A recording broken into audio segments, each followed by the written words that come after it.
Prep schools are common in high school athletics, and a lot of them have developed along a similar line of outcomes. Schools like Bishop Gorman in Las Vegas, Mater Dei in Southern California, and IMG Academy in Florida have become known as high school football factories, with some of the highest rated recruits in recruiting classes coming from these universities.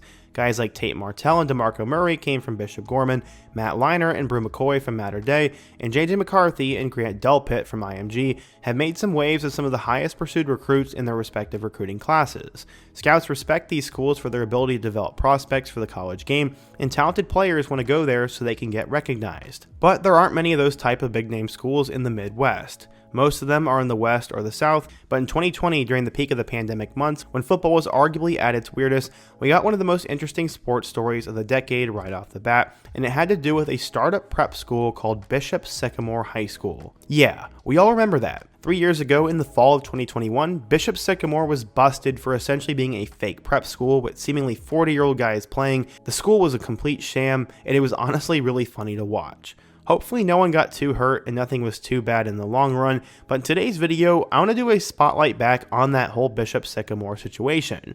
We're going to talk about how it came to be, the aftermath of it, and what has happened in the 3 years since. But before we get started, if you're a big fan of college football, be sure to subscribe to the channel, leave a like if you want to support today's video, and let me know what player, team, topic, or situation I can cover next. Now let's get started and talk about Bishop Sycamore 3 years later. Before Bishop Sycamore though, there was Christians of Faith Academy, COF. COF, like Bishop Sycamore, was going to be a startup school somewhere in the Columbus area. A group of coaches would attend All-America camps with athletes that were on the cutting edge of being rated and sell them on a vision of what the school would be.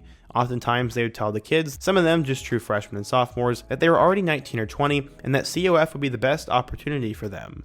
Aaron Boyd, who was recruited by them early, told the Complex magazine, quote, "Blueprints and everything. They told us we was going to be on Netflix. They recruited us telling we were going to be on a show, and they told us we're going to be the IMG of the Midwest. They lied to me and my mama." When the athletes got to the school, there was no building. They were mostly housed in a hotel in Delaware, Ohio, and that the people running the fake school never got around to paying for. It turns out they were scamming a local church into funding most of the school.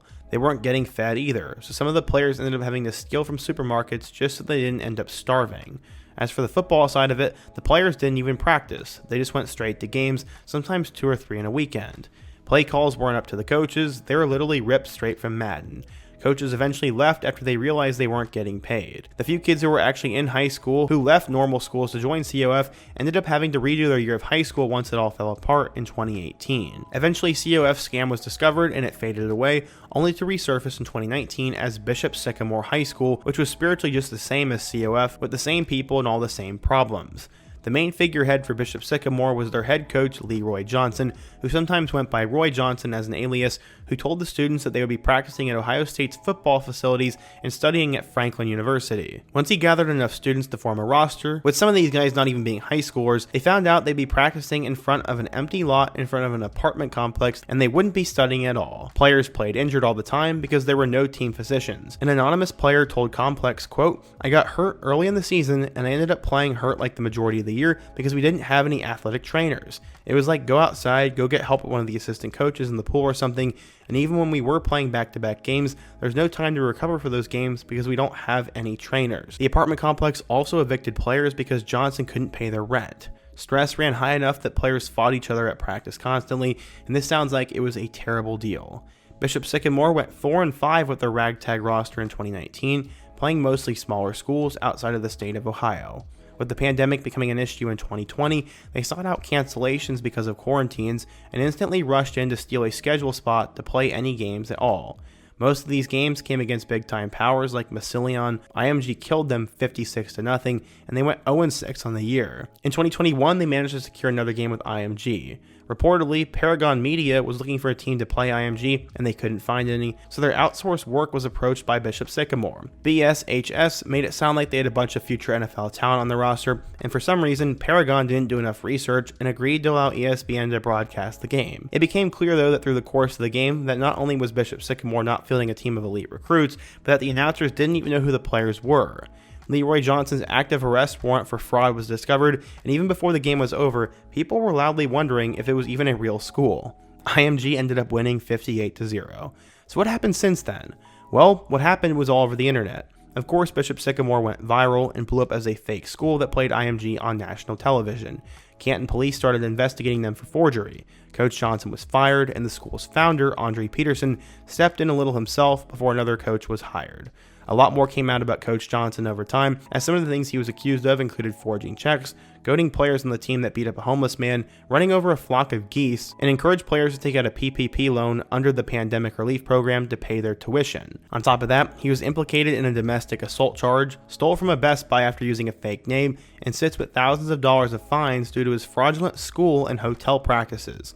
He filed for bankruptcy, claiming that he couldn't pay it all off. Their new coach was interviewed on local television after he was hired, and he said, quote, "We are not a school. That's not what Bishop Sycamore is, and I think that's the biggest misconception about us was that it was our fault, because that was a mistake on paperwork."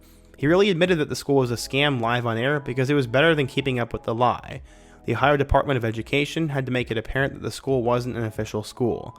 Because of this, it couldn't play in the Ohio State High School Athletics Association, so despite being technically located in Columbus, it played its games in the Texas Christian Athletics League until the league itself dropped the school. Governor Mike DeWine opened up an investigation into Bishop Sycamore that found that the school had failed to meet educational standards, failed to provide a physical location for classes to meet, and did not employ any teachers. Yeah, it definitely wasn't a school. It came to the forefront that Bishop Sycamore had also played a game just days before the IMG game, and with a lack of trainers or physicians, people started to genuinely fear for the players' health and safety. After the whole thing blew up, ESPN released a statement blaming Paragon for the incident and the embarrassment that took place on their network. Paragon themselves said they would take steps to prevent this kind of situation from happening moving forward. When it faded out of the public eye for a little bit, the comedian Kevin Hart decided to try to make a mini-series about Bishop Sycamore that would end up on radio. He said, quote, "As soon as I started following this story, I was immediately drawn to it and knew it was something that myself and my team at Heartbeat had to dive into." It was also turned into an HBO documentary by The Athletic titled BS High. That got featured at a big film festival in June of last year. Most of the behind the scenes information I used for this video came from Complex, who worked with Kevin Hart and HBO for the series, and their writer said, quote, "The story of Bishop Sycamore has quickly become one of the most unique rollercoaster plots sports has ever seen. Our extensive research and interviews about the program have revealed that alleged dark secrets and details that Complex put at the forefront of this coverage for the global conversation." BS High ended up with Coach Johnson actually being interviewed, as well as former players, parents, local journalists, coaches, and state investigators. They tried to make a comeback attempt recently as well, as in 2023 they tried to reform a team and tried to play a team called Life Christian Academy in Virginia. Life Christian was willing to play the game at first because they believed that Bishop Sycamore was legitimately trying to salvage their reputation and become a legit school and program. But even that game eventually fell through once the logistics couldn't be worked out entirely.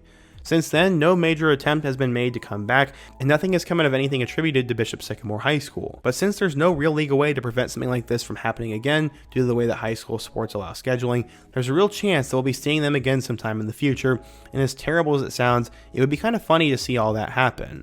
The whole Bishop Sycamore situation was just absolutely ridiculous. There was like a 40-year-old dude playing, and all these kids from nowhere were lacing up against 5-star recruits at IMG. Okay, maybe they weren't all 5 stars, but definitely blue chips. The fact that a school like IMG ended up playing Bishop Sycamore is just absolutely crazy, and the fact that ESPN had this game go live is just even crazier than that. It's also kind of concerning how easy it seems to make up a high school and to convince at least 22 players and kids to leave their high schools to come to something that doesn't even exist. If I would have shown up the first day and seen that it was at a hotel and that there was no food, I would have quit immediately. The fact that they were able to hold up this lie for that long and actually get these kids to complete a pass is just insane to me. And while this head coach is terrible, you have to give him credit for being a genius in some way for somehow making this whole sham happen. The best part about it all is that they called themselves Bishop Sycamore, as a lot of these schools are Catholic and name themselves after former saints or formal cardinals and bishops of the area, and they just decided to slap the name Sycamore onto that.